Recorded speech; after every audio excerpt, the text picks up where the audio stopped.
La urbanización San Francisco Javier, hoy conocida como barrio Villa Javier, está ubicada al sur de la ciudad en la localidad de San Cristóbal. Está limitada exactamente por el oriente con la carrera segunda y por el occidente con la carrera séptima. Por el norte limita con la diagonal Quinta B Sur y hacia el sur se extiende hasta la calle 11 Sur. En la memoria de sus habitantes y de la ciudad persiste la imagen de la primera urbanización obrera de Colombia, casas humildes y blancas hechas de adobe, donde la pobreza de sus moradores no fue ajena a la comunidad, a la limpieza y a la alegría. ¿Qué condiciones poseía la urbanización San Francisco Javier en el momento de su inicio? Pues el barrio tenía unas condiciones únicas y particulares que no han sido reconocidas por el Ministerio de Cultura, Patrimonio, otras entidades a través de la historia. El barrio está resistiendo a perder esa memoria y venía gente de todos los lados a vivir aquí.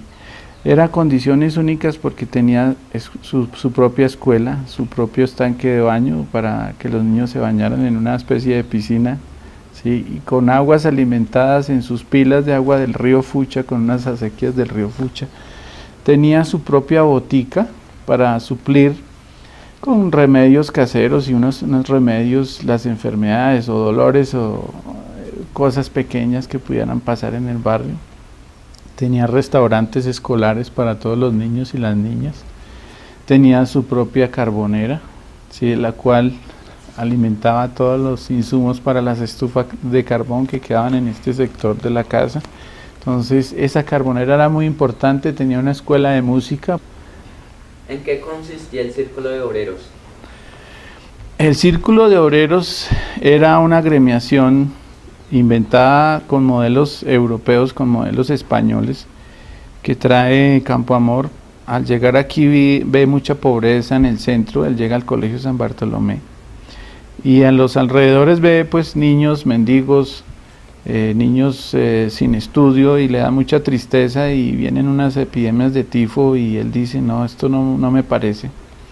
Entonces invita a las familias, a los papás de estos niños, cuya obligación era tener trabajo, trabajar y ahorrar, ¿sí?, a que armen un club de obreros. Ese club de obreros se llama el Círculo de Obreros, círculo por unidad, con una cantidad de simbología alrededor. Benjamín Bernardo Herrera hace los reglamentos, lo firman. Empezaron 10, 15 personas y al final habían como 1000 personas. Para pertenecer al Círculo de Obreros tenía usted que ser artesano, tenía usted que pagar una afiliación y ser recomendado por otro artesano, que usted era un hombre de bien y iba a responder y cumplir un reglamento. Entonces usted tenía que cumplir un reglamento, pagar, y usted perteneciendo a ese Círculo de Obreros, ¿cierto?, tenía que ser solidario con los demás obreros.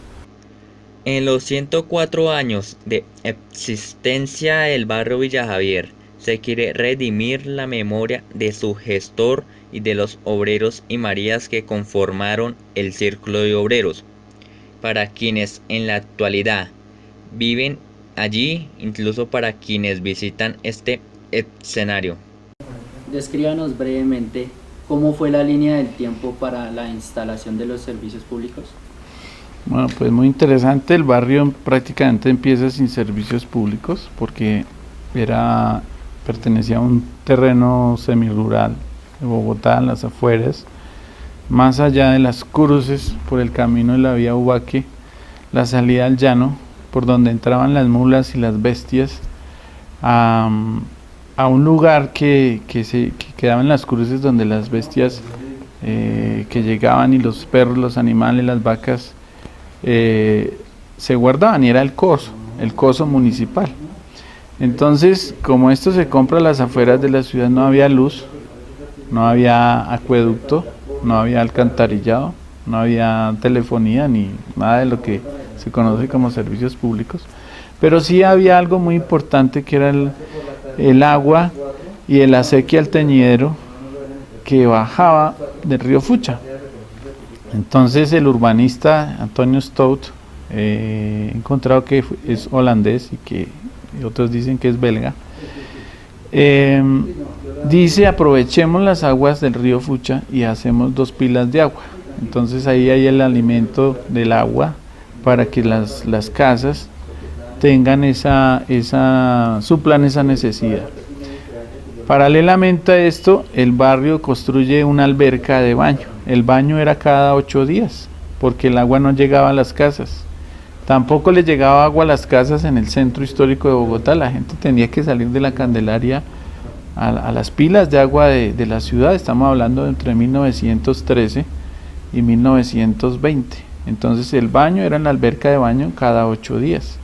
Y el acueducto se conducía a través de unos tubos de grés cortos de 1 metro, lentamente, hasta que empieza a llegar esta tubería a las casas, este suministro de agua. El tema eléctrico tampoco existía. Entonces había un señor encargado dentro del círculo de obreros que vivía en el barrio, que se llamaba Eudoro Rodríguez. Este señor era el portero y era el todero, el custodio del barrio, el que abría la puerta y le cerraba la puerta a los habitantes.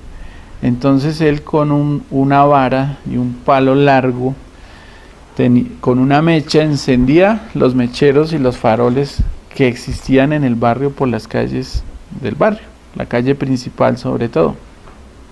A las 6:30 de la tarde, él se encargaba de prender los faroles. Con el palo iba encendiendo los faroles, ¿cierto? Hasta que obviamente el aceite, el líquido se acababa, pues se apagaba.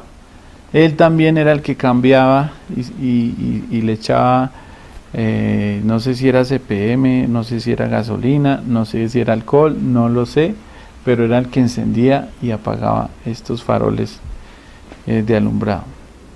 La telefonía es todo un acontecimiento. Cuando llega el primer teléfono al barrio, la persona que tiene el primer teléfono es gracias a que aquí también habían muchos trabajadores de la empresa de teléfonos de Bogotá.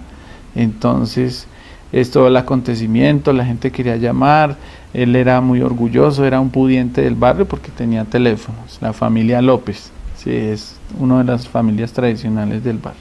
También todo un acontecimiento cuando ponen la luz, ¿cierto? Con unos elementos de porcelana que a veces se conservan en los tejados de las casas.